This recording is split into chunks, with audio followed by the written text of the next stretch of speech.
राज्य सरकारने यंदा नवीन योजना आखलेल्या आहेत। राज्य राखीव एसटी महामंडळ आहे, त्या महामंडळाला 246 असे महाराष्ट्रात एसटी महामंडळ आहेत। पालघरचा जर आपण इतिहास पाहाल तर पालघरमध्ये 9 एसटी डेपो आहेत। त्यात मी आता उपस्थित आहे वसई डेपो येथे। जर आपण वसईची परिस्थिती बघाल तर वर्षानुवर्ष हा डेपो या अवस्थेत होता। प्रवाशांना नाहक या धुळीचं साम्राज्य होतं, नाहक त्रास प्रवाशांना सांगत होता। आणि आता सध्याला इथे काँक्रिटीकरणाचं काम चालू आहे। असे सध्या तरी 9 डेपो हे विस्तारित करण्यात आलेले आहेत आणि साधारणतः विरार असेल किंवा वसई असेल असे जे वसईतले डेपो आहेत ते पूर्णपणे काँक्रीट करण्यात आता सुरुवात झालेली आहे। काही प्रवासी इथे मौजूद आहेत, आपण प्रवाशांची गोष्ट करणार आहे। सर, प्रथम राज्य सरकारने एक नवीन बजेट पास केलेलं आहे। त्यातले 246 जे महाराष्ट्रातले डेपो आहेत एसटी महामंडळ त्यातले 9 पालघरमध्ये समाविष्ट आहेत। आणि जी परिस्थिती आहे वर्षाची परिस्थिती आहे, आता कुठेतरी सरकारने नवीन योजनेत काँक्रिटीकरणाचं काम सुरू केलेलं आहे। आपण या योजनेकडे कसं पाहताय? सगळ्यात महत्वाची गोष्ट म्हणजे इकडे सगळीकडे पहिले पावसाळ्यामध्ये खूप चिखल व्हायचा, जायचं लागलं पाण्यातून जायला लागलं, नाही तर तसं फिरून तिकडनं जायला लागायचं। रिक्षाचे स्टँड आहे तिकडनं जायला लागायचं, त्याच्यामुळे तो प्रॉब्लेम सॉल्व्ह होईल असं वाटतंय। कारण उंचवडा जास्त व्यवस्थित वाटतंय, आता पावसाळ्यातच कळेल आपल्याला। अच्छा, या एसटी महामंडळात जो आपण प्रवास करताय, साधारणतः ही जी सर्व्हिस आहे जी आपल्याला महाराष्ट्र राज्य सरकार देते, या सर्व्हिसेबद्दल काय सांगाल? कशी सर्व्हिस आपल्याला मिळते? खरं सांगायचं झालं तर काही कंडक्टर्स वगैरे फार विचित्र वागतात।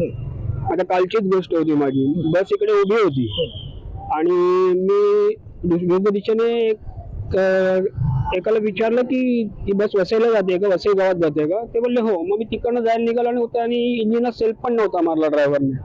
तर मी तिकडे जाऊन विचारलं, मी दरवाजा उघडायला लागलो, तो कंडक्टरला विचारलं मग वसई गाव आहे का? तर तो काहीच बोलायला तयार नाही आणि मग उलट पालट बोलायला लागला आणि दरवाजा उघडतो तो मला उघडून नाही दिला आणि अशी सेल्फ मारून गाडी घेऊन गेला तसाच तो।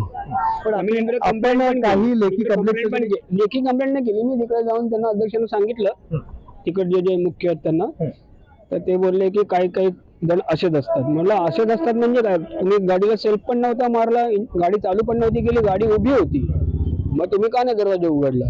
त्यांना सर आमच्याशी बातचीत केलं होतं। महिला मंडळी आहेत, आपण त्यांच्याशी चर्चा करणार आहोत।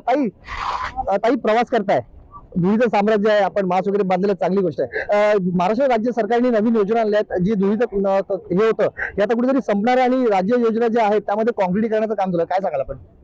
खूप धूळ आहे, कुठे सगळीकडेच काम चालू आहे। नाही, पण हे जे आता जे आपण डेपोतून प्रवास करताय, आता कुठेतरी हा काँक्रिटीकरण होणार आणि कुठेतरी धुळीचं साम्राज्य संपणार आहे। हा, पण आता किती महिना झालाय, अर्धवटच काम आहे, अजून उलट जास्त धूळ येते इकडे त्याच्यामुळे।